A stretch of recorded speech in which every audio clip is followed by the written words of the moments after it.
នេះជាថ្ងៃអាទិត្យទៅចឹងហើយមាន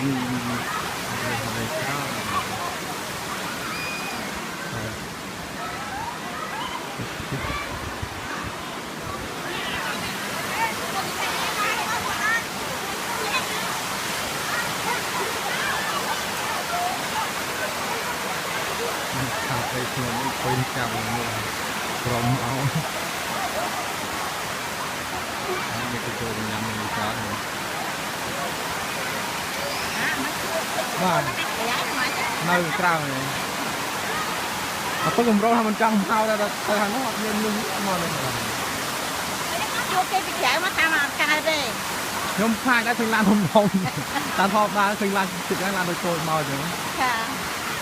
អពុតមាននៅលោទៀតពិបាកទៅប៉ុនយើងចូលមកកន្លែងនេះសប